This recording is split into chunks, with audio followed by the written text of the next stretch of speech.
Welcome to Birken Forest Monastery's live stream. I'm Ajahn Sona. I blew that, didn't I?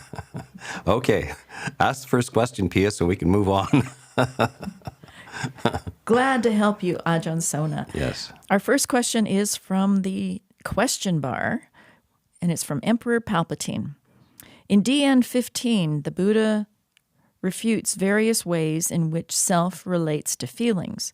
One of the views he refutes is, quote, feeling is not myself, but myself is not without experience of feeling.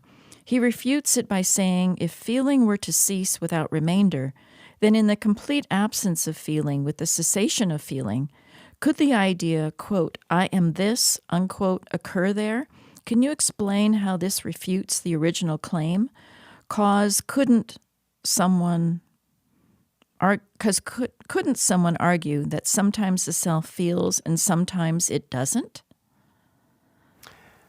Yeah, this is quite sophisticated. The Buddha has people coming to him and questioning this idea of the self. So he's explaining that when you look into the five aggregates of the body, feelings, volition, consciousness, and perception, you don't find self. And then people would challenge that by saying, well, myself is one thing and feelings are another. So how he dismisses this is to say, well, then does the self have feelings at all? So if your feelings are one thing but yourself is another, it has no feelings? Yourself has no feelings? Does it have no perception? Does it have no consciousness? Does it have no volition? Does it have no body? So it's the idea of preserving the self, the idea of this immortal, unchanging self, which is behind all these transient things. So the Buddha points out that a self which has no experience of body, feelings, consciousness, volition, or perception is something which is not is impossible to imagine even.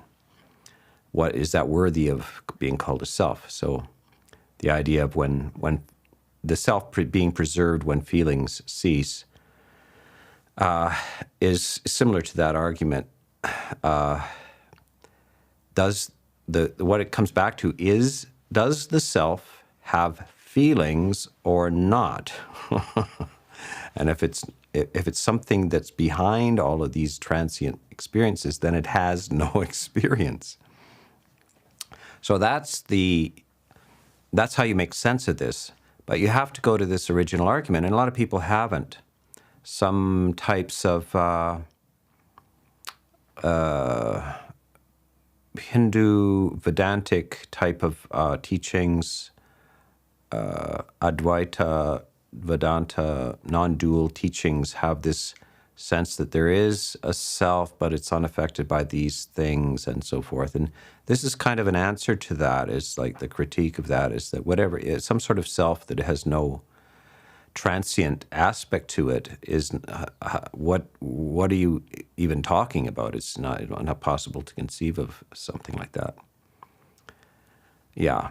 So all that we know is transient, and even that which knows is transient. The knowing is transient as well. The knower is transient because it's just consciousness,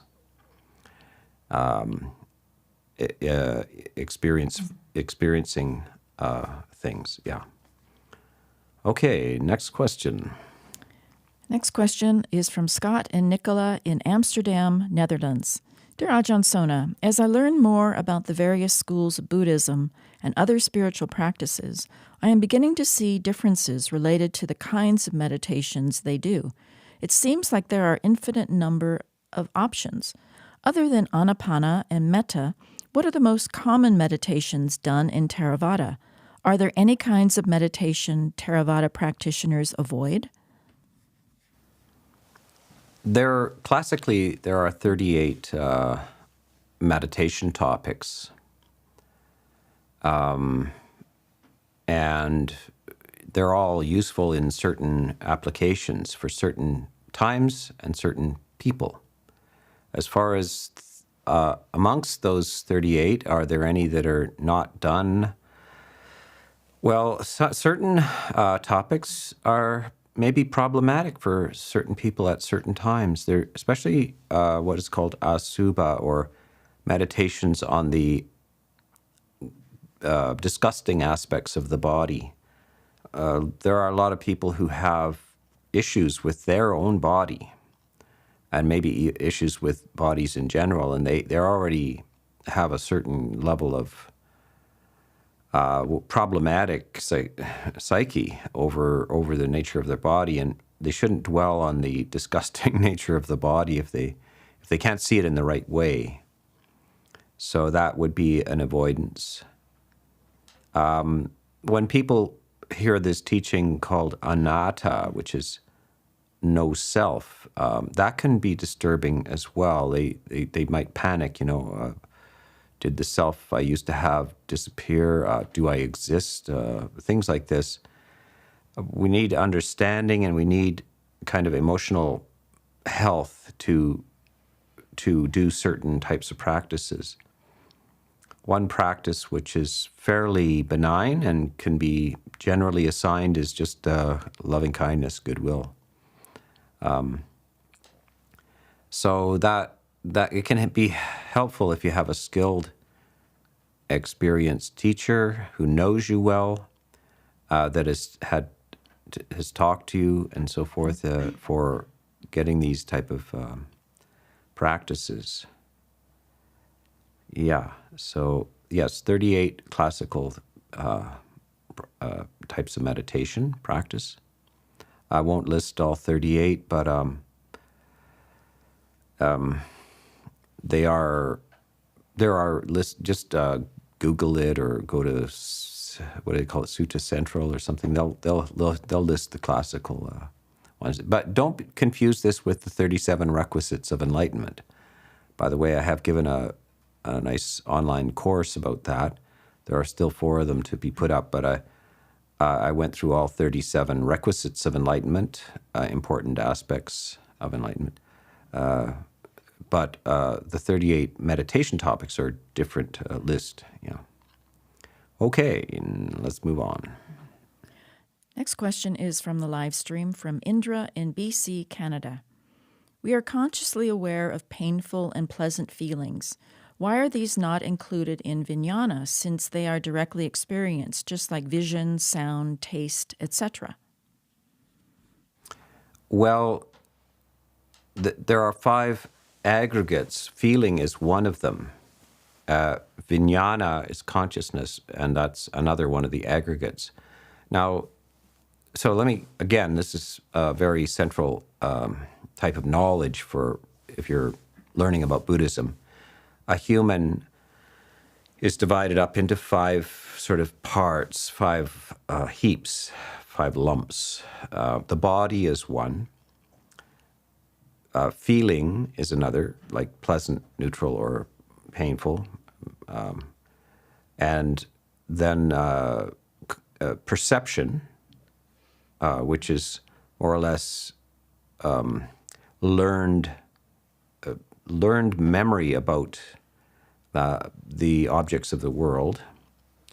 You perceive, like a baby doesn't have a lot of perceptions. They have mere consciousness of things, but the things are not, they don't have any memory of them. They don't have any knowledge of them. So a coin to a baby is nothing. It's just shiny.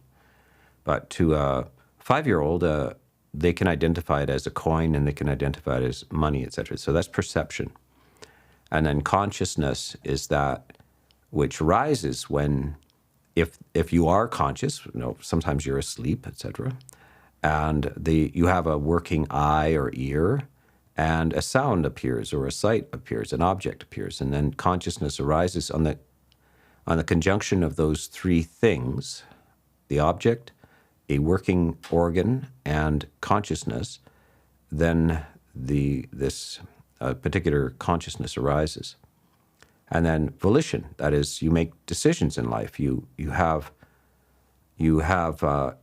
This kind of has a moral agency to it as well. You create ill will or goodwill, etc. You decide to do something. So this is volition. So these are the 5 aggregates, and you can see that in them there's viññāna, or consciousness, and then there's feeling. And of course, what is interesting about this is they really can't be separated. They're said to be like a 5-spice curry. You shake it all up in a bag and boil it up with the rice and the chicken, etc. So then you taste the five tastes, but they really can't ultimately be separated. So you experience your feeling in consciousness, but it doesn't mean that feeling is nothing but consciousness. There is the experience. And there's also the consciousness of touch. So the touch, the sensation of touching something, and perhaps it's hot, then feeling arises from that. So that's the exterior object so consciousness, a touch sensitive aspect of the body, and then the experience arises. And in that experience might be also this experience of pain, pleasure, or neutral feeling. So these are inseparable, ultimately sort of all mixed together and not entirely separable. Yeah. Next question is from the live stream from Marquis in Boston, Massachusetts, United States. My son is very involved with Scouts. This year his troop will do a fishing field trip. He's very excited. Is letting him go breaking the first precept? I want to guide him but not impose my beliefs.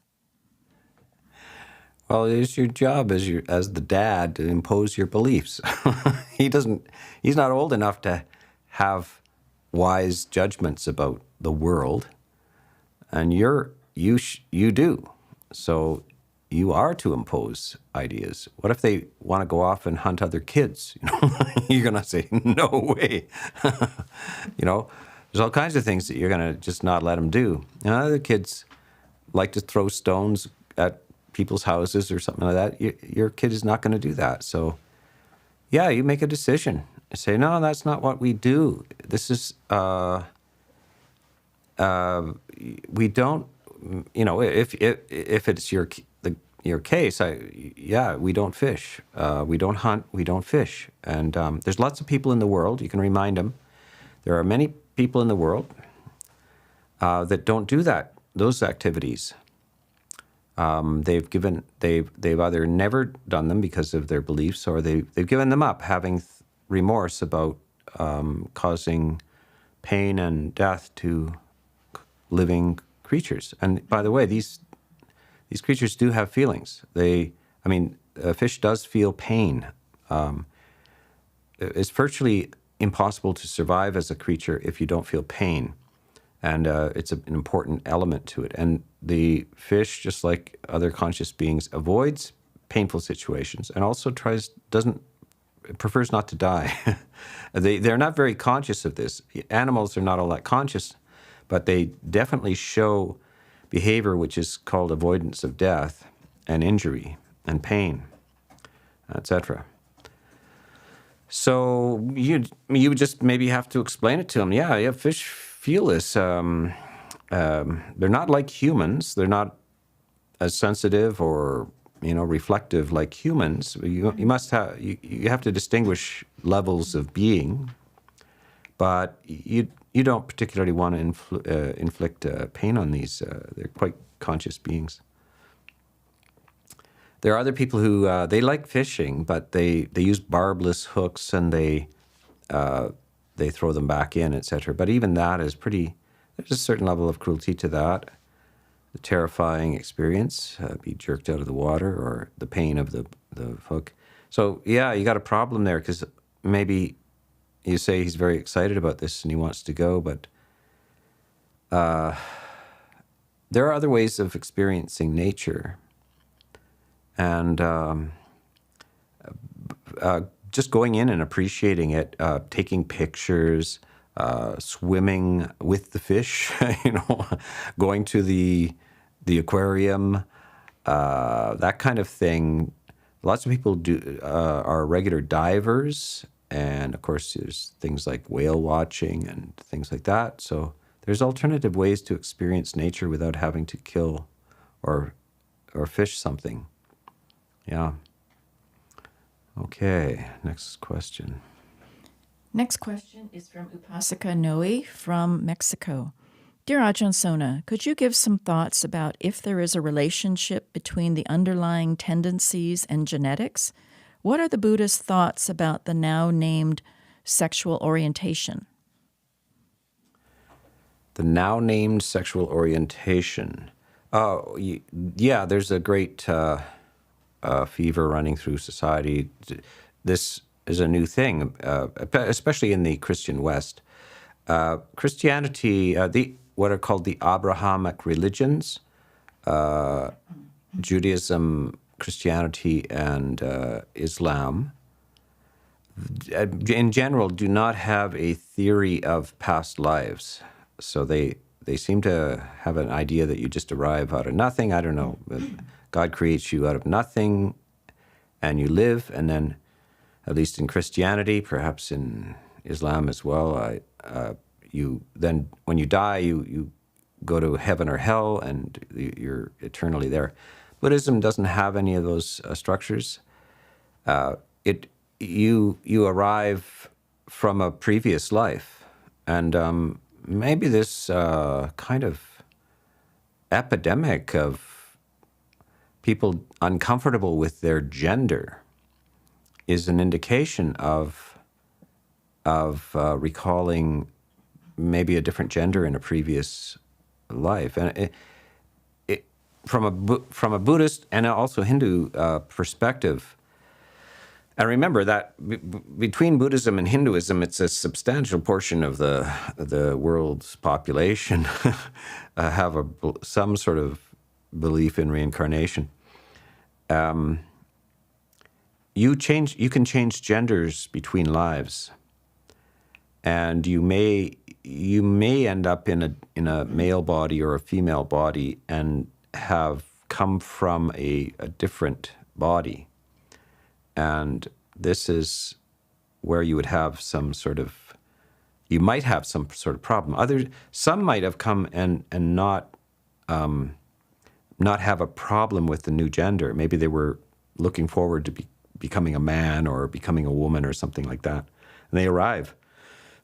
But others are uncomfortable with their gender. Lots of people are uncomfortable with their body in general, their whole body type, and it might be because they're used to a different one in a previous existence. So this kind of thinking is a revelation, perhaps, for the contemporary West. There are also non-religious people, materialist, annihilationist types, that you arrive out of genetic processes, purely physical processes, and then you die. You're not coming from a previous life. You're just arriving out of genetics. Although the genes themselves have an extraordinary long history of life after life after life, haven't they? So you can, when you do DNA studies, you can find out where all of the contributing factors of your present genes are coming from. That is, what areas of the world, what races and so forth you are coming from. So in a sense, they have genetics is a long history of previous existences, and modifications to your genes and everything have a long history. Maybe going, if you want to trace it, if you want to be extreme, like rigid determinist, it goes back to the Big Bang. Every materialist science. So the idea of previous lives is not that strange. Also, another way is just so that's this combination of genetics, but also from a Buddhist point of view, past life tendencies. And there are many stories of, many accounts of people who remember past lives and where they were another gender. If you look at the cases collected by Ian Stevenson over a period of 40 years or more that are stored at the University of Virginia, where he spent 40 years interviewing children who recalled previous lives, there seems to be, I don't know, it must be 5% or more, claim that they were another gender. And they, even as very young children, they don't want to, they resist the gender they're born into. So they don't want to put boys' clothes on. You know, they're girls, they say, but they're a little boy, but they're say, no, I'm a girl. Or they're a little girl, but they say, no, I'm a boy. And they don't want to wear the clothes of their appropriate gender, etc. So this makes a lot of sense. Now, I don't think everybody who is suddenly interested in changing genders is necessarily having past life memories. Other motives can be present. And one is to simply that you're not pleased with the situation you're in, the body and situation you're in, and you're looking for a radical departure from that identity. And so one option is to change gender, biologically you can't, but socially and temperamentally perhaps you can, you know, in this life. Yeah. So yeah, I think Buddhism is way more advanced in this respect than the Abrahamic religions, and I think that materialists, like the psychologists and so forth, in contemporary society who are operating out of a sort of scientific basis, some of them seem to be okay with this gender fluidity, and others are very resistant to the idea. Buddhism is, first of all, I want to just clear up that you can't find ultimate happiness by changing your gender, and you can't find it by even with gender you're in. That's a identity association. Strong, you're banking on that creating an identity of any kind is going to make you happy. And the problem is that identity is always under pressure from endless change. And so it's the strong sense of identity, clinging to identity, that is the core of suffering. And whether you change your hairstyle or you change your social status, or you go from being poor to being rich, or you change, you go to you're a certain race that is discriminated against in one culture, you go to another culture where you're a member of, the majority. This can't ultimately bring you happiness. It might give you a little temporary relief, but ultimately identity, strong sense of identity, clinging to identity, can't actually solve the most basic issues of life, the suffering of identity itself. Yeah. Okay. Next question. Our next question is from the live stream from the One. In MN 49, the Buddha tells Baka Brahma he found consciousness that is signless, boundless, radiant all around, that's not based on the elements, the gods, brahmas, or the all. What is Buddha praising here, and why is it supposed to impress Mahabrahma?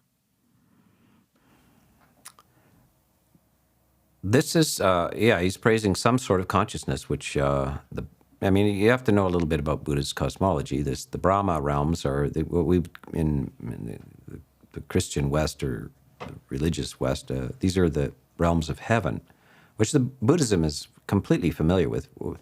Complete descriptions of these places long before the existence of Christ or Christianity. By the way, so none of these places are eternal. They are places. They are kind of stations of consciousness, but they're not eternal. and they're not, the beings there are not fully wise necessarily either. And so the Buddha is appearing in these realms and saying that those beings in those realms are not aware that there are higher things and greater possibilities beyond their ken, their capacity for understanding and perception. So this type of consciousness the Buddha is describing is something outside the capacity of these beings these are fairly high heavenly realms. So they're by the way, there are all kinds of layers of heaven described in great detail in the Buddhist teachings and visited on a regular basis by those with psychic capacities and described in detail.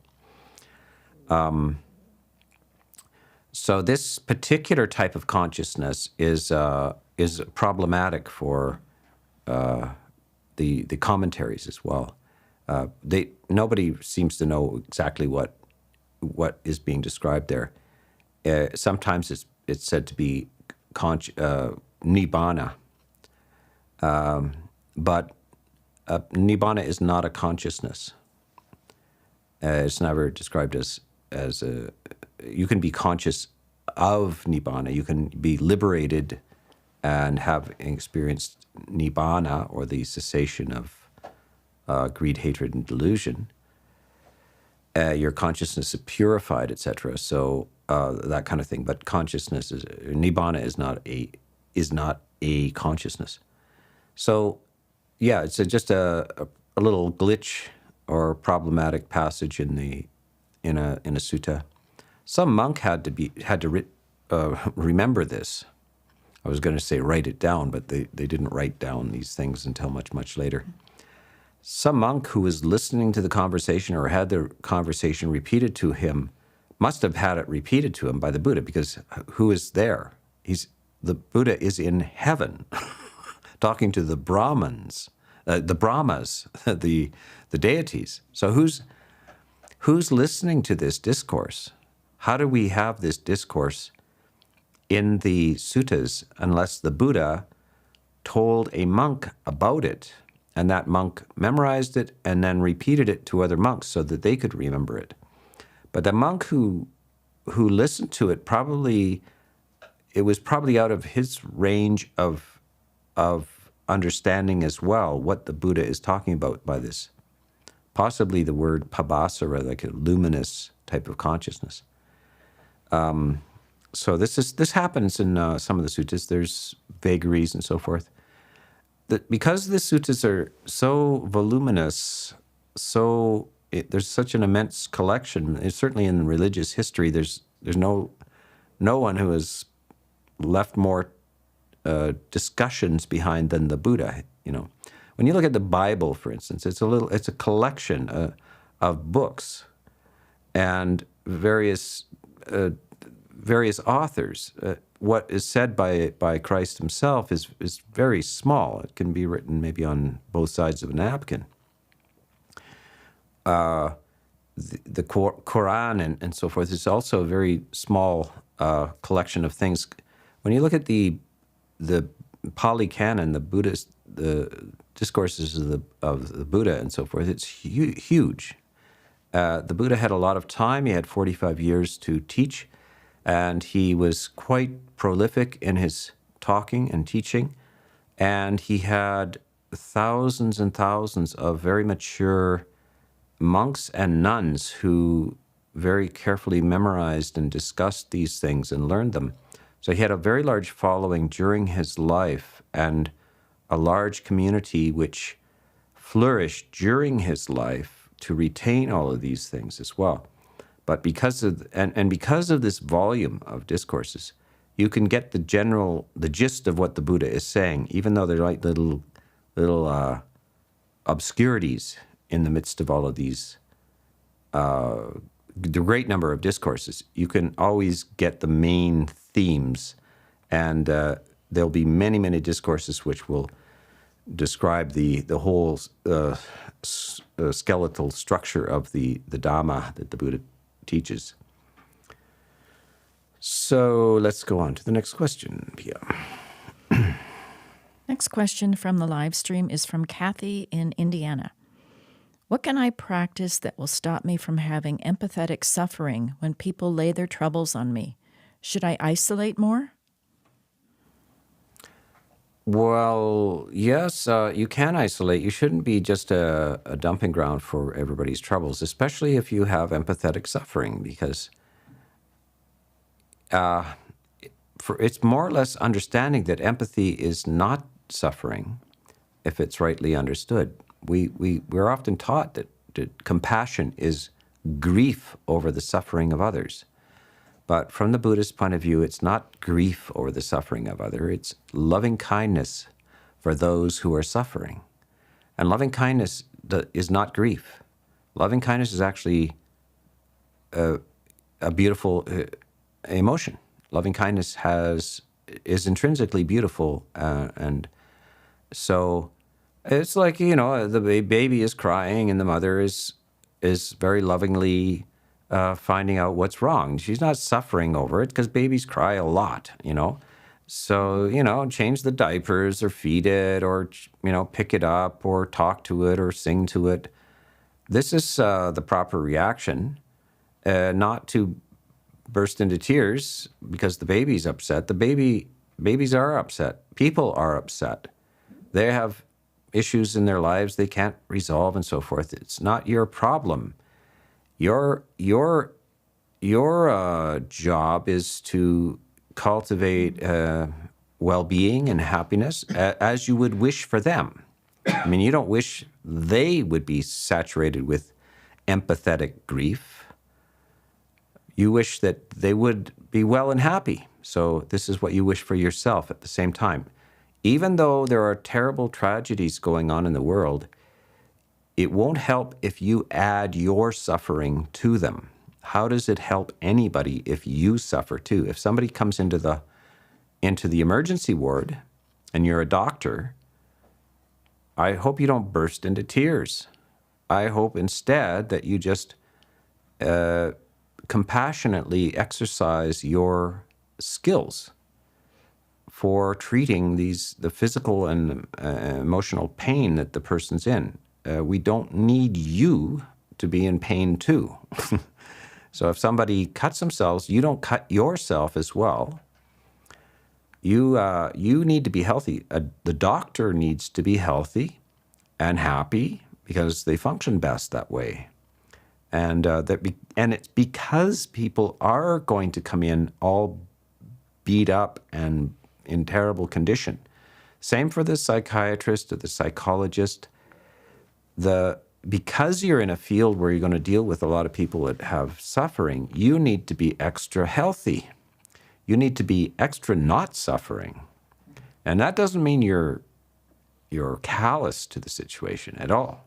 It means that you have understood the primary logic. And the primary logic is this, that don't add your suffering to the world's suffering. Do the opposite. Remain healthy, courageous, emotionally well, because that's what the world needs. It doesn't need more suffering. It needs less suffering. Yeah. Okay, Pia, next question. Next question is from Cheryl in Port Townsend, Washington, United States. Could you share some reflections on the archetype of the, quote, spiritual warrior? It's frequently mentioned in the Thai forest tradition, especially by the kruba ajahns, and seems potentially useful in our, quote, battle with the kilesas.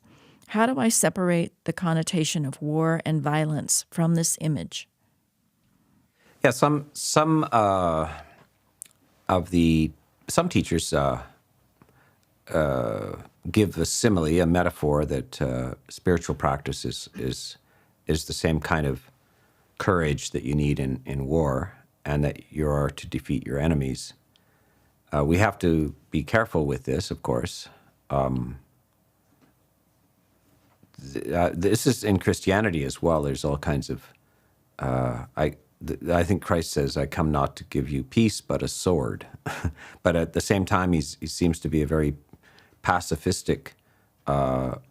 Those who live by the sword die by the sword, on and on. So we have to sort out these images and understand that this is the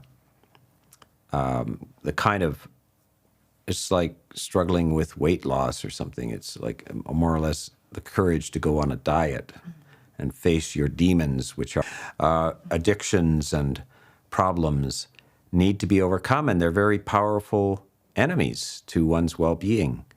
And you need to sort it out, and you need to have strategies. So generals have strategies for dealing with the army. Some of them know that the other armies attack at 3 in the morning.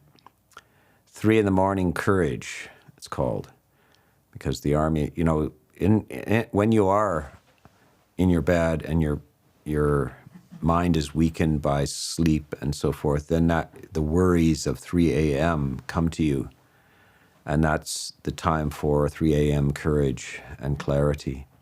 So there are a lot of similarities, but of course it has to be understood. It's a metaphor. Don't take it literally.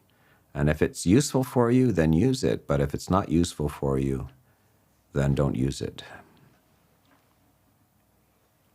Next question is from the live stream from Upasika David in Arizona, United States. Oftentimes during silent retreats, I have 1 or 2 panic attacks. Sometimes they can last for an hour or more. Have you had students like this? Well, of course, and not only that, I've conducted many retreats, and perhaps the mildest thing is anxiety attacks.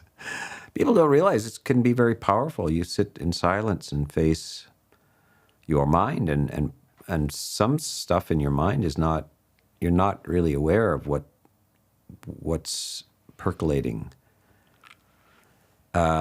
So yeah, I've had people faint, people have breakdowns, all kinds of situations in retreats. It's not the meditation. It's primarily that the mind has not practiced enough and not worked through enough of this. But a retreat is also a fairly safe place to have a anxiety attack, and any experienced meditation teacher has seen this many times, all kinds of situations like this. People have tremendous experiences in their lives, and that it's quite likely some of these things will surface during this silent period. That's why a lot of people don't go to these things. They're afraid of what might come up. And I would say that they're kind of wise not to. If this is why I don't let people enter a 10-day silent retreat as a beginner. I don't let them, because I've seen too much of this stuff. So you need to start gradually and practice, and have a practice at home, and you come for a kind of a light, kind of a weekend introduction. You listen to a lot of Dhamma talks.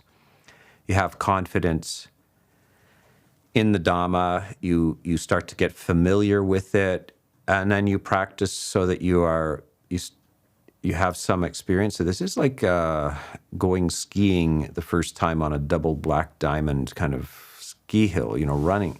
You don't do that in any aspect of life. You don't throw them into the deep end of the pool.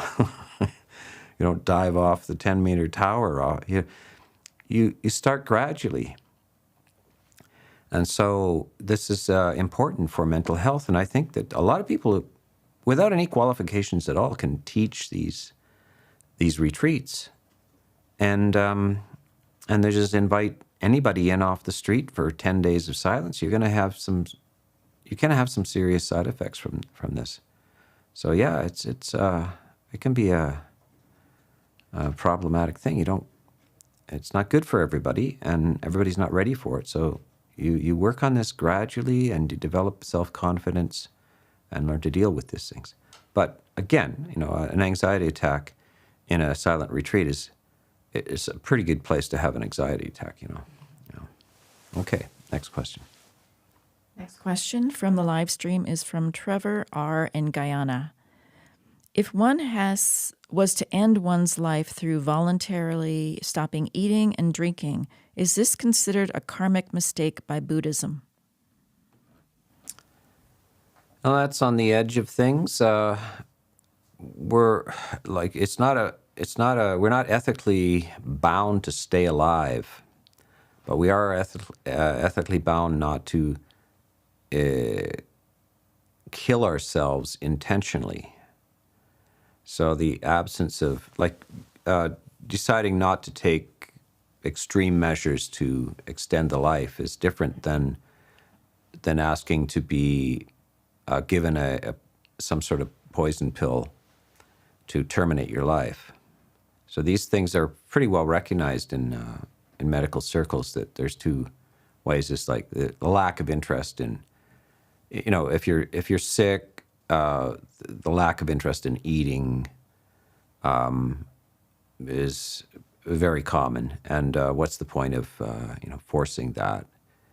So there are two different levels of the thing. Is like the orders, like, please don't break my ribs trying to keep me alive if I'm fragile and given a terminal illness or something like this. You just say, I don't need extra suffering in this attempt to preserve my life. But yeah, we don't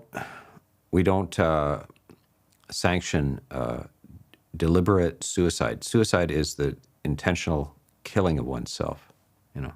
Yeah. Next question from the live stream is from Peaceful Mind. When I was meditating, I saw a twinkling light like a starlight, and it became bright like sunlight. Can I keep meditating like this? I'm curious about the process after this. That is a sign that some people have. There's an experience that some people have, internal experience of light. It's probably a pretty good sign. Especially if it's accompanied by, joy and ease of body. You can focus on that. It's good. One shouldn't, though. Not everybody experiences this, and people can experience pretty good states of meditation, especially on the breath and so forth, without accompanying lights appearing, etc. So it's just one particular type of personality that will experience those things, and it's not harmful in any way. It's can be positive experience. Yeah. Next question from the live stream is from Garrett in Upper Peninsula of Michigan. Ajahn, could you speak to the differences, similarities of Theravadin jhana practice and Vajrayana Dzogchen Mahamudra practice? Thank you. Well, I can tell you all about Theravada samadhi practice. I can't tell you all about Dzogchen and Vajrayana. But Dzogchen in general, it seems to me that there is this kind of panoramic awareness, open-eyed panoramic awareness versus this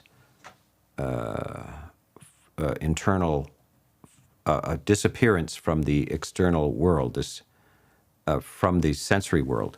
The jhana in Theravada is the withdrawal from the sensory world, sight, sound, smells, taste, touches, and even thought after a while. And as I understand it, and I haven't practiced Dzogchen, but I understand it's the idea of trying to maintain this kind of clarity in with the sensory experience going on, the sensory world going on. We would call that sampajanya. I think in Theravada we would call that sampajanya, a panoramic awareness and equanimous stability. And that is a type of mind that is encouraged as well in Buddhism. The monk going on alms round, as a monk must go on alms round on a daily basis in these countries where that's the tradition. And so in the Theravada countries, it's quite often the monk must walk through the village every day, or the city. It might downtown Bangkok or something like that. It's full of sounds and sights and smells and all kinds of things. And you are to stay equanimous, detached, not what's called creating the sign in things. So practicing wise attention, and that means not to dwell on beautiful sights or aversive sights with desire or aversion, but your eyes and ears are open, and so you're conscious and you're mindful, but you're also not just mindful. You're aware. You're not just being conscious of the things that are arising and passing away. You're very much determining your emotional reaction to the world. You're determining your attitude to the world as you, at the same time, you're seeing sights and sounds and there's smells and touches. You know, it's hot or raining, or there's sharp gravel on the road. You're walking barefoot through the road and so forth. It may be hot or hard or pleasant. You're noticing these things, but not with detachment. So that's the kind of that spacious mind that they sometimes talk about, perhaps in Dzogchen. But I wouldn't want to get into too much of a detailed area. It's not my Dzogchen is not my area of expertise. Yeah. Next question from the live stream is from No One Everyone in Iran. Dear Ajahn Sona, a Sotapanna is said to live no more than up to 7 more lifetimes.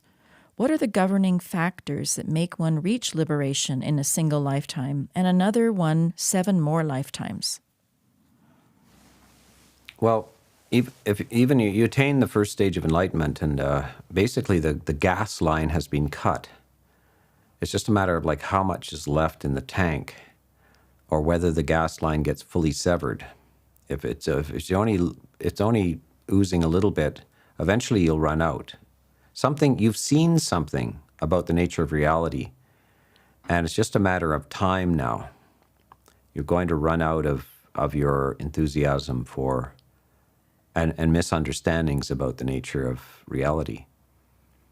And so for some, it will run out very quickly. And by the way, it's not just, so one attains the first stage of enlightenment, and one might attain the last 3 stages within a minute or even less.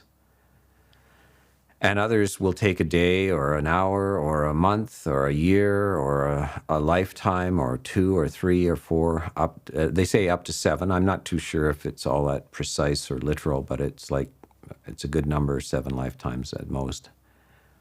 I would say that the impediment would be that a lack of access to further clarification through teaching, and perhaps an impediment. The environment itself is an impediment. You're trapped in a situation that is constantly making demands and distractions on you.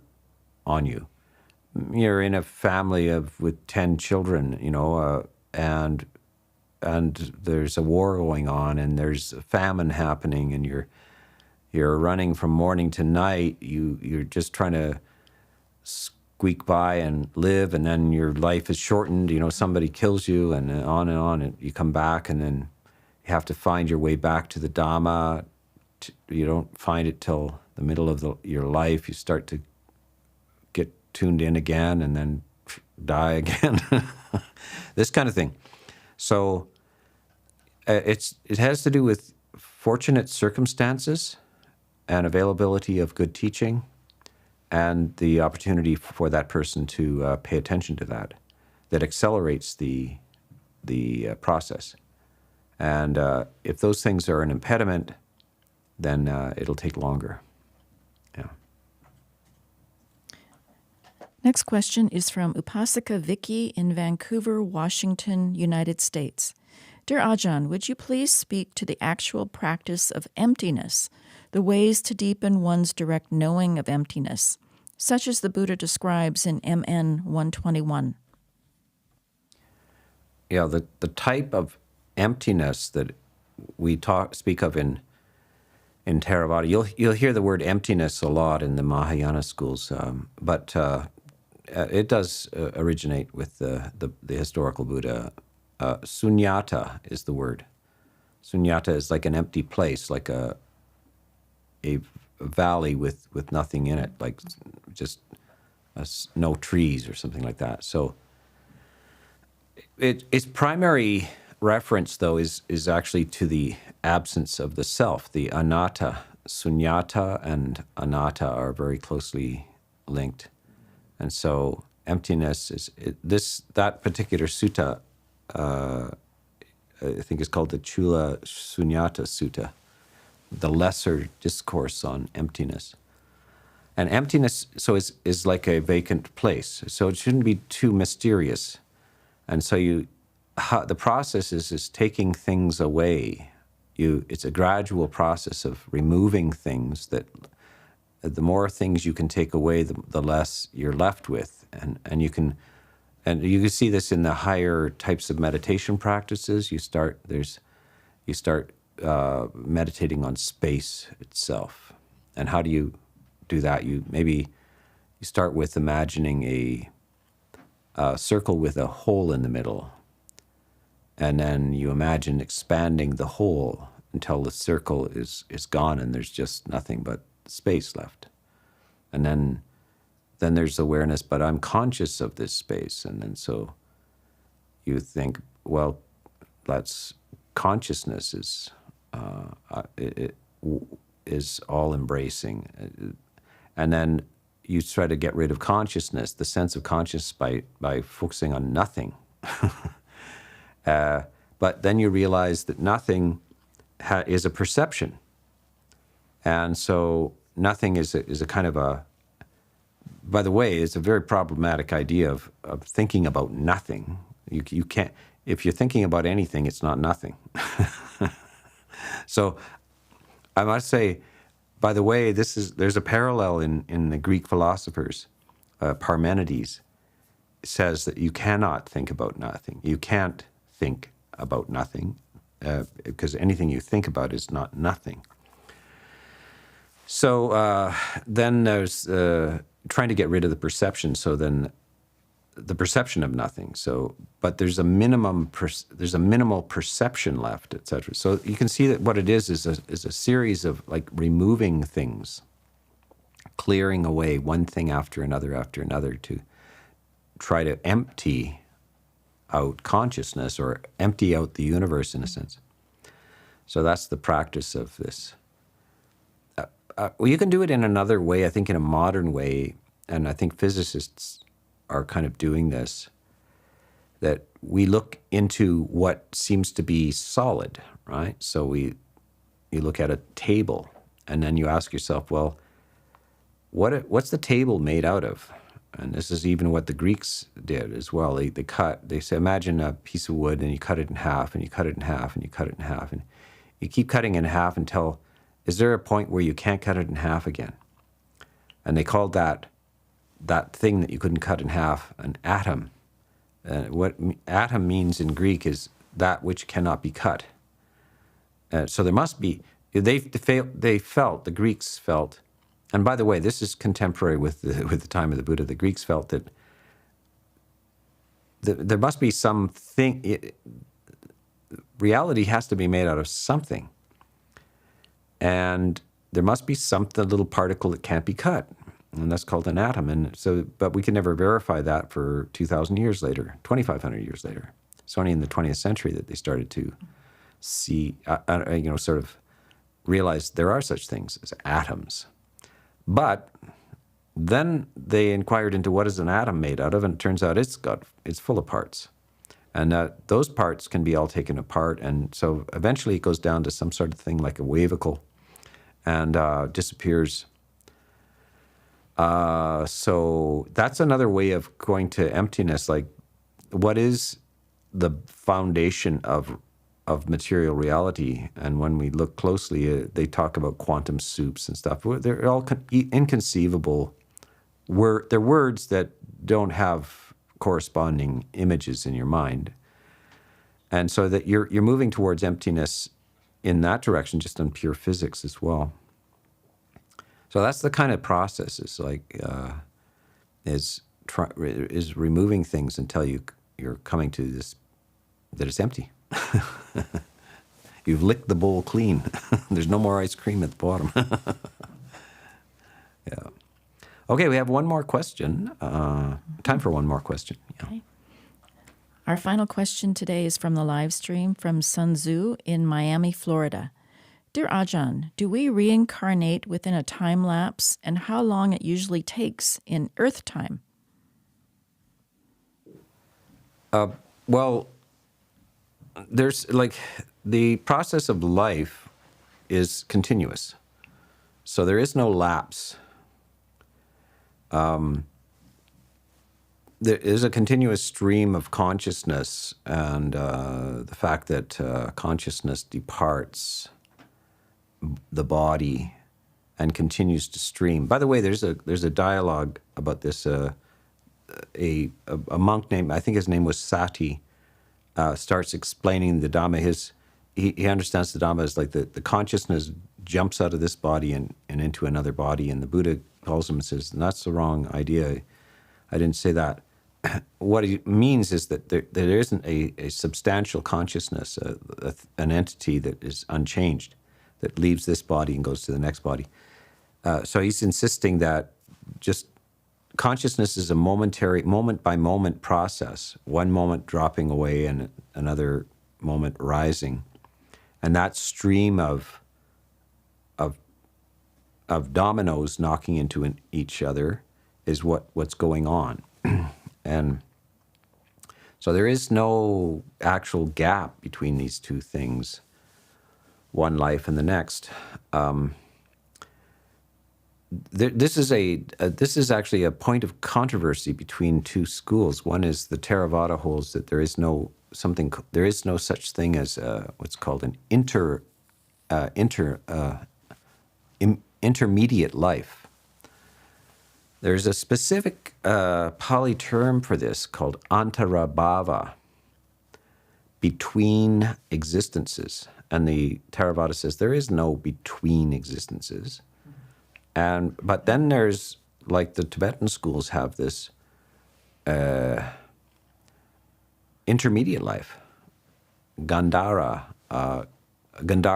sort of intermediate existences. And there's a kind of an dispute over this, like Abhidhamma dispute over this. I don't see that there is a problem between these two things. In the Theravada, you have this realm also called the ghost realm, the Peta realm, which is a life between lives. But it's what the Theravada is really getting at is that there is no interruption in the continuous stream of consciousness. It's a continuous stream of consciousness with no possible interruption between two moments of consciousness. That's all they're saying. And yeah, so there are various destinations, various periods of life, and they can be very brief sometimes, and sometimes can be extraordinarily long. So sometimes the angelic, so the heavenly realms can be extraordinarily long. Ghost realms can be extraordinarily long. The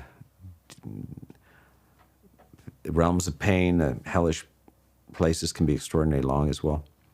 And sometimes, and they can, especially the ghost realm can be extraordinarily short, So that's how it works. These are all incredibly detailed, well explained in the commentaries and in the Abhidhamma as well. So we've come to the end of our hour, and we will leave it for this week. And so long for now.